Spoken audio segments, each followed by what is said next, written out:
আমার নামে উল্টা পাল্টা কথা। কি প্রমাণ আছে তোর কাছে আমি টাকা মেরে খেয়েছি? হ্যাঁ, আজে বাজে কথা বস। সভাপতি সাহেব, আপনার সাথে কিছু কথা আছে। আপনি মেহেদী সাহেব 20,000 টাকা দিয়েছে, ওর মধ্যে ক্যাশিয়ারকে মাত্র 10,000 টাকা দেন আর 10,000 টাকা মেরে কিনে খেলেছেন। কি আমার নামে উল্টা পাল্টা কথা? কি প্রমাণ আছে তোর কাছে আমি টাকা মেরে খেয়েছি? হ্যাঁ, আজে বাজে কথা বস। আপনি যে টাকা মেরে খেয়েছেন আমার কাছে প্রমাণ আছে, আপনি প্রমাণ নেবেন? কি প্রমাণ আছে দেখা তোর প্রমাণ। আচ্ছা ঠিক আছে, তাহলে শুনেন। রমজান মাস তো শেষ হতে চলেছে, সামনে তো ঈদ। পকেটের অবস্থা অনেক খারাপ। দেখা যাক, বাসার বাইরে বেরিয়ে দেখি কি করা যায়, কোথাও টাকার ব্যবস্থা করা যায় কিনা। আসসালামু আলাইকুম সভাপতি সাহেব। ওয়ালাইকুম আসসালাম রহমতুল্লাহ। কি খবর? আমি মসজিদে কিছু গোপন ভাবে দান করতে চাইতেছি। চাকরির কারণে আমার দেশে থাকা হয় না, তো আমি অনেকদিন পর দেশে আসলাম, তাই গোপন ভাবে কিছু টাকা আমি মসজিদে দান করতে চাইছি। তো টাকাটা আপনার হাতেই দিলে আমি বেশি ভালো হবে মনে করছি। আচ্ছা ঠিক আছে, দাও। এই নেন সভাপতি সাহেব 20,000 টাকা। আচ্ছা ঠিক আছে, সঠিকভাবে আমি ক্যাশিয়ারের খাতায় কোনোভাবে উঠিয়ে দেবো, পরিষ্কার না, কোনো সমস্যা নেই। আচ্ছা গোপনে দান করা ভালো। যাই গিয়ে বাসার বাগান টাগান গুলা দেখে আসছি, আমজাম কেমন আছে, মঞ্চল তো ঝুলে গেছি, কি অবস্থা। আরে এটা গোলাম আজম না? এই গোলাম আজম, এদিকে আয়, এদিকে আয়। তুই তো আমার খাস লোক, আমি যেটাই করি সেটা যদি ইনভলভ থাকিস, মানে আর কি সবটাতেই থাকিস আর কি। তুই আমার ভালোতে থাকিস, মন্দতে থাকিস, আর আমি কেমন লোক তুই সেটাও জানিস।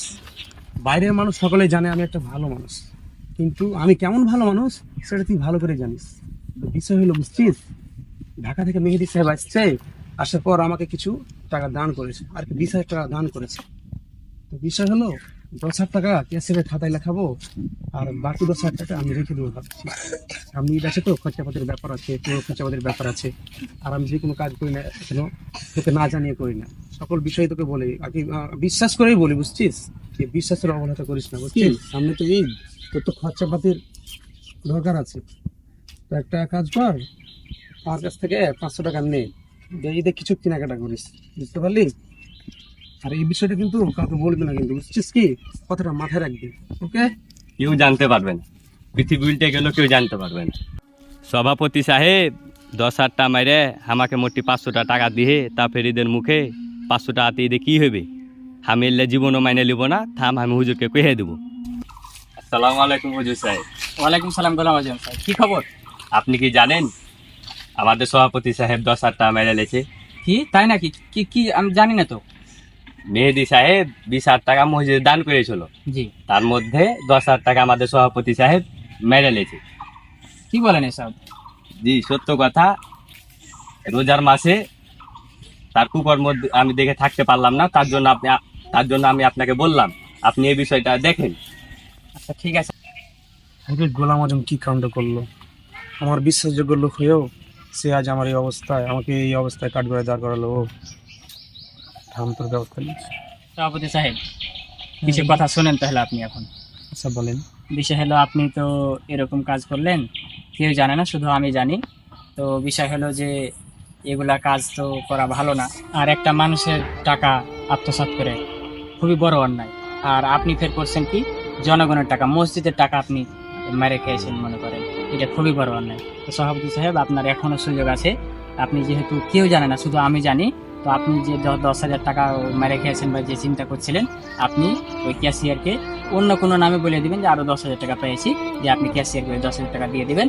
আর এর জন্য আল্লাহর কাছে ক্ষমা চাই, আল্লাহর অনেক দয়া। আর কেউ যদি আল্লাহর কাছে ক্ষমা চাই, আল্লাহ ক্ষমা করে দিবে।